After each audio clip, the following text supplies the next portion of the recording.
Here we take a look at the side of the fuselage, and this is actually the bulkhead in the battery compartment area. This is a look at the bulkhead, the foam, and here is a look at the bulkhead.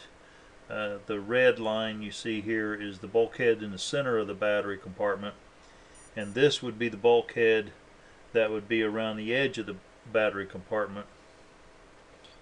And what I've done now is I've added a opening or a door to access the battery compartment. And the way this will work is, let me go ahead and highlight everything that's going to be moving whenever I activate the door here. Now this line here, the far outside line, is actually the skin of the fuselage, and this is the skin here it carries on, and also we have a little bit up here that carries on. So you get an idea of just how big the battery hatch is, or battery compartment. So I'm going to open the door. So we'll just pull on it and it's going to swing down, and you can see here that I have the magnets are located in this area, and also in the door they're located here. So as this swings back up, those magnets will align, and that will in fact keep the door closed. How far does the door open? Well, the door can actually open all the way down and go back, way back in fact. It can go back probably not that far. It can swing all the way down. It would be happy sitting right there, and you can see that it's not binding, and actually this here's the fuselage line. This here would be sanded after the fit, but you can see that it's not going to bind even if it hangs straight down, and that would be the ideal position for it to be, which would be straight down. And then of course, to close it, you just simply raise it up. So we open the door all the way,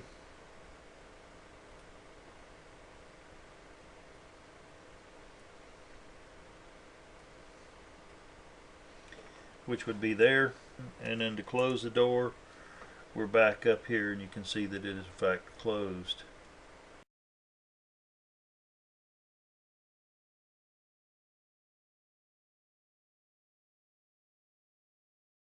But I do have the second nacelle set in the fixture, and I'm going to go ahead and cut this one by myself. I don't know that I would recommend it, but I think it can be done. So I'm just going to set the camera down here.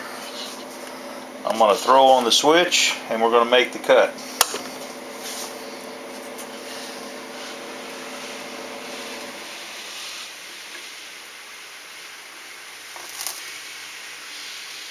Now my trick is going to be to come out of the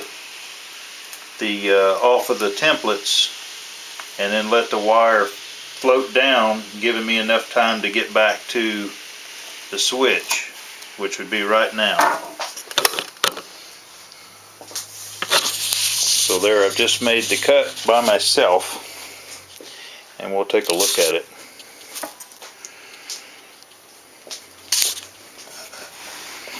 So the first thing I need to do is remove the screws.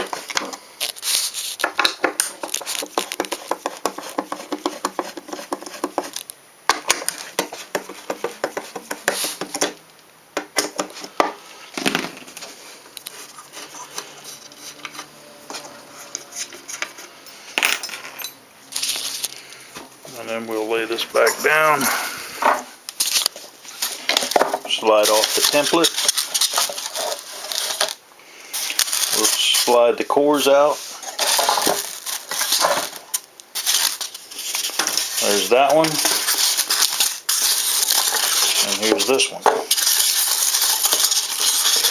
And then here are the cores. So now, because of this one I just cut by myself,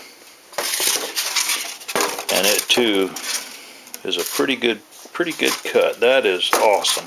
I mean, awesome. Okay, and let's lay the motor in here. We can see where the motor is going to go, and you can see it laid right in there.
Finally, I thought I'd give you a quick update on the fuselage fixture.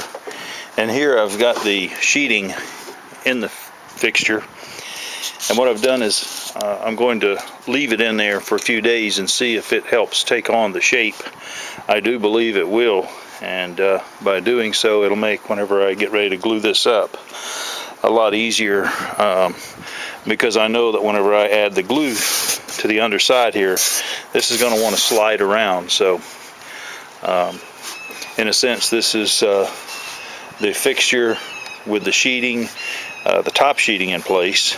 And of course, whenever this dried, then I would take this out of the fixture and flip it over.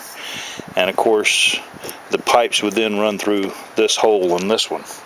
So therefore, this is a double use fixture, if you will. It allows you to sheath the top as well as the bottom of the fuselage and keep the sheeting up tight against all of the bulkheads and the stringers. So more on this later.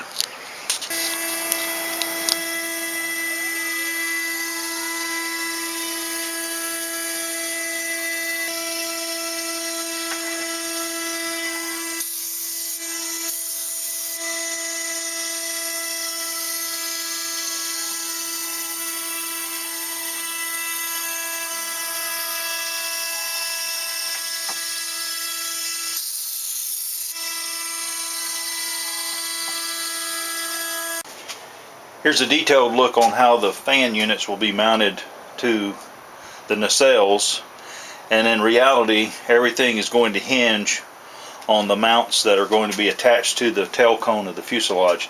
Now here is a nacelle that I've been experimenting with as far as the covering, and what I've done is I've covered this with 3 different pieces of material, and where the seam was, because of the compound curves, where the seam was, I just created a panel line with a Sharpie, a silver Sharpie. Also on the front, I added detail, and this basically holds the nacelle together.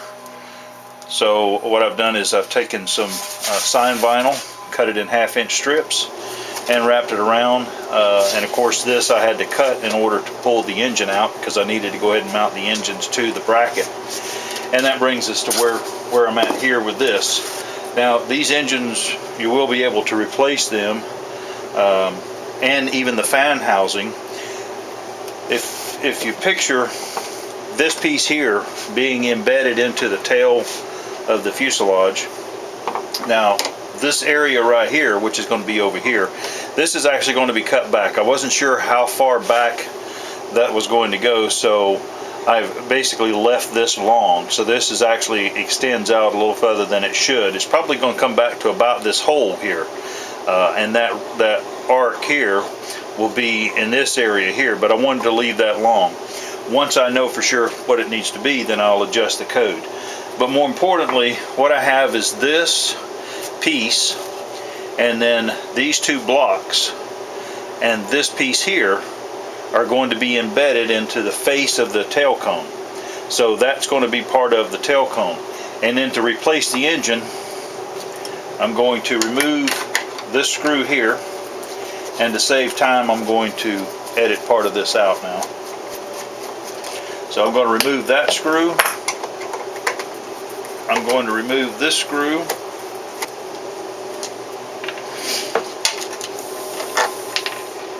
And I'm going to remove this screw.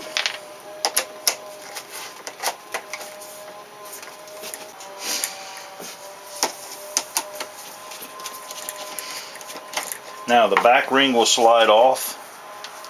If you look at the back of this, you can see this ring is actually sitting on here like this, and it'll only go on one way. So the ring was setting on like that. And of course I took the screw, or the nut off, and pulled the screw out, so the back of this comes off, and then the fan slides out the rear. To put in a new fan, simply put it back in place, put the ring back in place, push the screw back in, put the washer on, and of course tighten down the nuts. So we put that one on. And then of course this screw here goes through, and threads into here with a nut, a lock nut on the other side.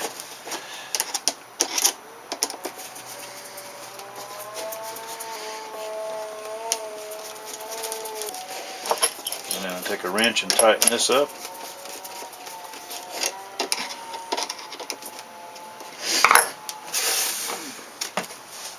And then this is the anti-rotation screw. See, this will rotate between the screw here and the block of wood here, but it can't go any further. But I put this screw in and it locks this down so it can't rotate or can't spin. So now the motor housing, the fan unit, is actually locked to this piece of hardwood. And of course the nacelle wraps around this, as you can see on this side here. And also there is another piece of wood that's going to go in here and it's going to come out. And then in the fuselage there's going to be a piece of wood that'll come out also, and one will lay on top of the other, and then it will be screwed, and the screw will actually be in this area here. So basically what you do is you, and this also, this is going to be in a slot. There will be a 1-inch slot in the side of the fuselage. So in order to install the nacelle, you actually take the bottom and put it up into the slot and then raise it up, and then the top actually sticks down into the slot and closes down. So this here, this is actually encased into a slot that's actually in the fuselage. So that's going to hold all this together. Here's a look on the inside of the nacelle before the top was put on. And here you can see I've marked out, this is the area where the piece of hardwood's going to be epoxied to the rear part of the nacelle on the bottom. And then whenever you go to put this into the fuselage, this area here is actually going to set into a pocket, and then it'll rest up against a piece, a tab or a tongue if you will, that'll be sticking outside the fuselage. Now do keep in mind that this front ring here, front piece, is all one piece, and that sets the distance between the two motors. And of course the piece in the back here sets the thrust line on the motors. And all this really does back here is just support the rear part of the nacelle.